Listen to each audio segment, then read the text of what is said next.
Hey everyone, it's Tim from timgagnon.com here with a quick tip for you today. I'm working on this painting here and I started working on this hill, and what I want to try to do is create some sunlight on some of those trees in the distance and then some shadow as well. And one of the things that's hard to do and something I see with people's paintings that they don't quite do all the time is transition in and out of highlights, especially on a distant hill.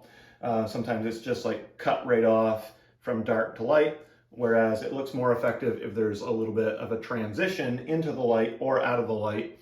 It makes it look more realistic. So I'm gonna have you guys zoom in and I'm just gonna show you how I do that.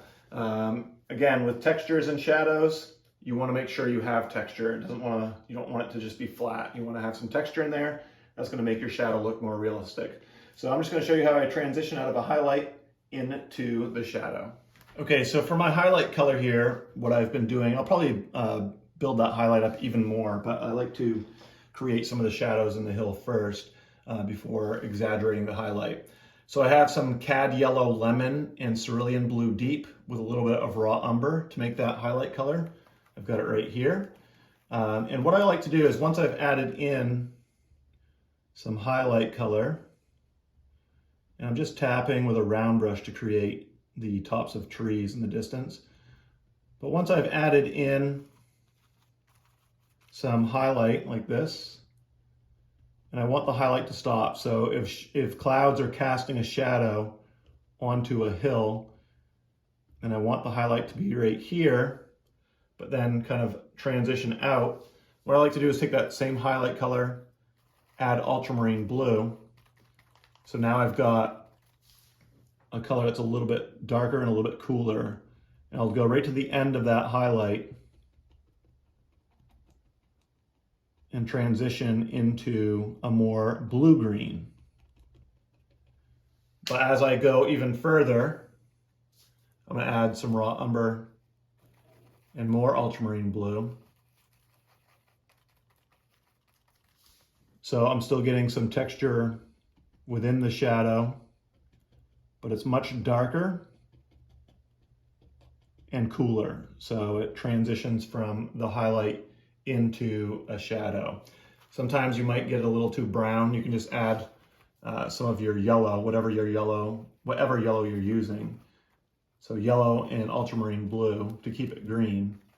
But what you're trying to do is get the value darker. So then as you go over here, you're a little bit more in shadow. A little bit more blue as I go further away. And eventually I'll go slightly darker, not too much more, but I'll just continue adding in these little rounded textured brush strokes through my shadow here, because I don't want my shadow to be flat. I want there to be some texture. I just want it to be a darker value. So same thing over here as I transition over here. I've got this more cooler blue green.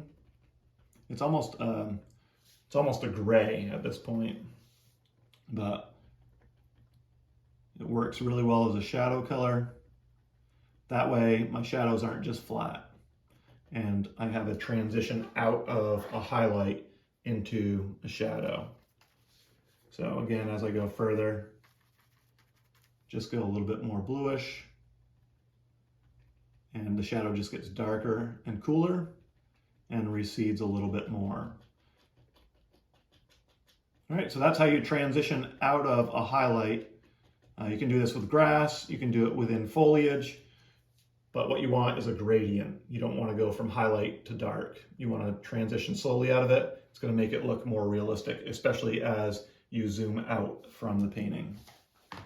Okay, so I hope you enjoyed today's quick tip. This one was done in acrylic, but you can do the same effect with oil as well. If you enjoyed this and you want to check out some full-length lessons, make sure you visit my website, timgagnon.com. I have full-length acrylic and oil painting lessons covering everything from animals to landscapes.